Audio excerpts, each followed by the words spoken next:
Hello जय हिंद साथियों, स्वागत है आप सभी का। आज हम बात करने वाले हैं आईटीआई फर्स्ट ईयर का जो पेपर हुआ था उसका, जो कि जितने भी छात्र कल की डेट में, आज तो 28 अक्टूबर 2021 है, लेकिन 27 अक्टूबर 2021 का जो सेकेंड शिफ्ट में पेपर हुआ था उसका हम बात करने वाले हैं। उसमें किस तरह के क्वेश्चन पूछे गए थे, सारे क्वेश्चनों को मैंने कवर किया है। और हाँ, जो एक ही चैप्टर से ज़्यादातर क्वेश्चन पूछे गए उसको मैंने एक और कर दिया ताकि आपको समझने में भी आसानी रहे और कोई भी दिक्कत ना हो, आप बिल्कुल आसानी से समझ पाएँ।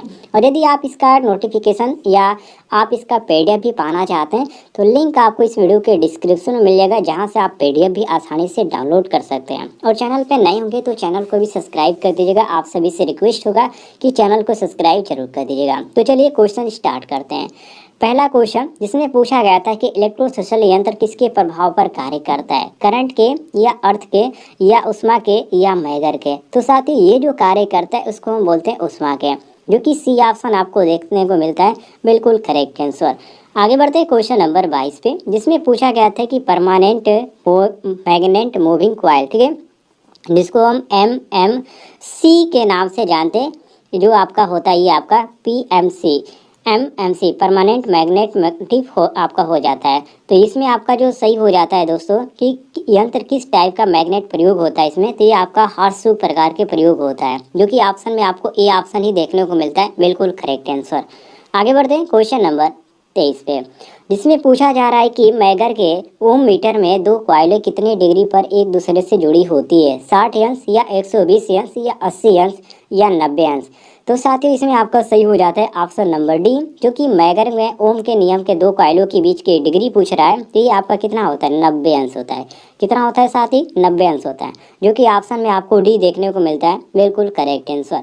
आगे बढ़ते हैं क्वेश्चन नंबर 4 पे, जिसमें यहाँ पर क्वेश्चन नंबर 4 में पूछा जा रहा है कि अर्थ टेस्टर के कितने टर्मिनल होते हैं। तो अर्थ टेस्टर के टोटल 4 टर्मिनल होते हैं, जो कि ऑप्शन में आपको भी देखने को मिलता है, बिल्कुल करेक्ट आंसर। सभी लोग मिला लीजिएगा जितने भी छात्र कल की डेट में सेकेंड शिफ्ट में एग्जाम देने गए थे। आगे बढ़ते क्वेश्चन नंबर 35 पे, जिसमें यहाँ पर 35 में पूछा जा रहा है कि 3 फेज पावर फैक्टर मीटर में तीनों कॉइलें एक दूसरे से कितनी डिग्री पर रखी जाती है, 90 अंश या 110 अंश या 120 अंश या 60 अंश। तो साथ ही इसकी जो डिग्री होता है 120 अंश होता है। कितना होता है, 120 अंश होता है, मिला लीजिएगा। आगे बढ़ते हैं क्वेश्चन नंबर 26 पे, जिसमें पूछा गया था कि सैडेड पोल टाइप इंडक्शन विधि का प्रयोग किस वाट मीटर में किया जाता है, एसी मोटर में या एमीटर में या इंडक्शन टाइप में या वोल्ट मीटर में। तो साथ ही यहाँ पर आपका सी सही हो जाता है इंडक्शन टाइप में। तो हम क्वेश्चन के अनुसार सी ऑप्शन यहाँ पर करेक्ट आंसर मारेंगे। अगले क्वेश्चन पे आते हैं, क्वेश्चन नंबर 27 पे, जिसमें पूछा जा रहा है कि मैगर के हैंडल को 160 आरपीएम पर घुमाने पर कितने वोल्ट उत्पन्न करेगा। तो दोस्तों इसमें जो वोल्ट उत्पन्न करेगा टोटल यदि बात करें तो ये आपका 500 तक होता है। तो ये आपका जो सही हो जाता है ऑप्शन नंबर डी, बिल्कुल करेक्ट हो जाता है, 500 वोल्ट तक, नोट कर लीजिएगा। अगले क्वेश्चन की ओर आते हैं, क्वेश्चन नंबर 28 पे, जिसमें पूछा जा रहा है 28 में कि स्प्रिंग किस धातु के बने होते हैं। देखिए टेक्निकल क्षेत्र में यदि स्प्रिंग की बात करें कि स्प्रिंग किस के बनाए जाते हैं, तो ये बनाए जाते हैं किसके, फॉस्फर ब्रॉन्ज के बनाए जाते हैं। अब इसमें आपको ऑप्शन में ए ऑप्शन देखने को मिल जाता है, बिल्कुल करेक्ट आंसर, सभी लोग मिला लीजिएगा। अगले क्वेश्चन की ओर आते हैं, क्वेश्चन नंबर 29 पे, जिसमें यहाँ पर क्वेश्चन नंबर 29 में पूछा जा रहा है कि पोस्ट ऑफिस बॉक्स यंत्र का क्या मापने का कार्य करता है, वोल्टेज या रेजिस्टेंस या पावर या करंट। तो साथियों ये जो मापने का कार्य करता है उसको बोलते हैं रेजिस्टेंस। क्या बोला जाता है, रेजिस्टेंस बोला जाता है, जो कि ऑप्शन में आपको बी ऑप्शन देखने को मिलता है, बिल्कुल करेक्ट आंसर।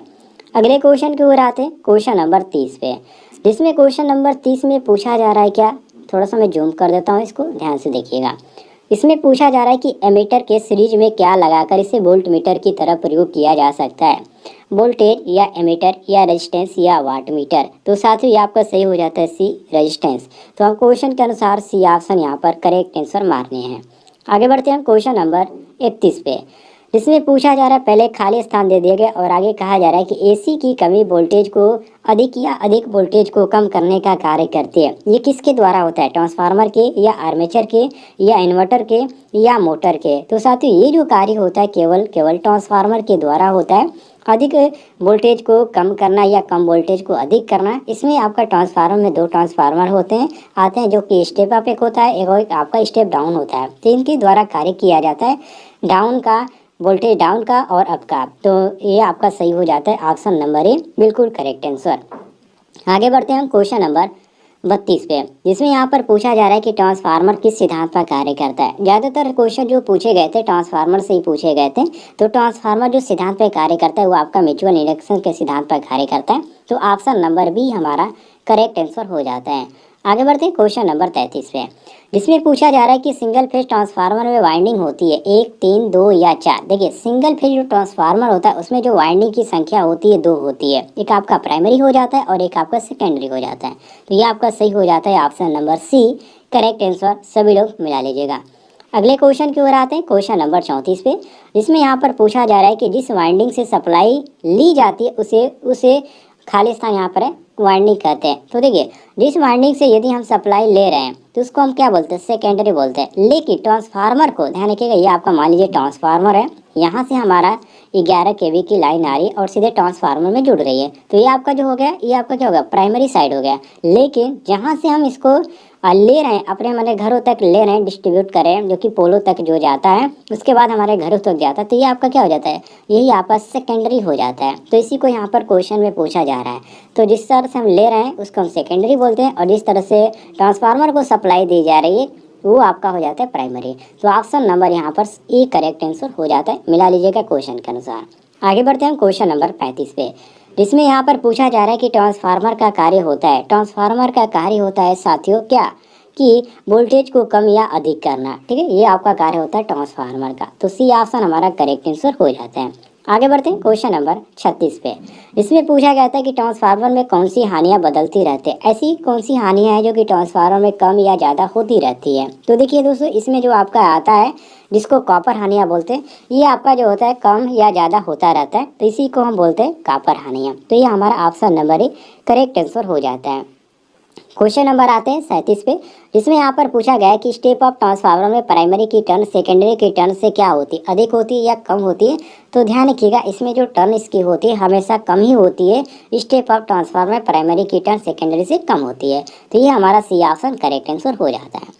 आगे बढ़ते हैं क्वेश्चन नंबर 38 पे, जिसमें यहाँ पर पूछा गया कि ऑटो ट्रांसफार्मर में कितनी वाइंडिंग होती है। देखिए ऑटो ही एक ऐसा ट्रांसफार्मर है जिसमें वाइंडिंग की जो संख्या होती है केवल एक ही होती है। बाकी जो अदर ट्रांसफार्मर होते हैं उसमें जो वाइंडिंग की संख्या 2 होती है, लेकिन इसमें केवल एक ही होती है। इसको नोट कर लीजिएगा। अगले क्वेश्चन पे आते हैं, क्वेश्चन नंबर 39 पे, जिसमें यहाँ पर पूछा जा रहा है कि स्कॉट करेक्शन में टीजर ट्रांसफार्मर की टैंपिंग प्राइमरी वाइंडिंग से कितने प्रतिशत ली जाती है। तो साथ ही इसमें जो प्रतिशत का पूछा गया तो ये आपका 80 हो जाता है, 80%। कितना, 80%, जो कि सी ऑप्शन देखने को मिल जाता है।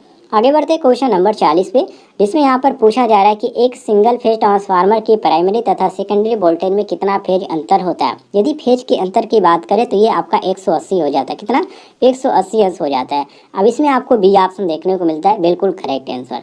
उम्मीद है आपको जानकारी पसंद आई होगी। पसंद आई तो वीडियो पर लाइक कीजिएगा और चैनल पर नए होंगे तो चैनल को भी सब्सक्राइब कीजिएगा। और PDF पाना चाहते हैं तो लिंक आपको इस वीडियो के डिस्क्रिप्शन में मिल जाएगा।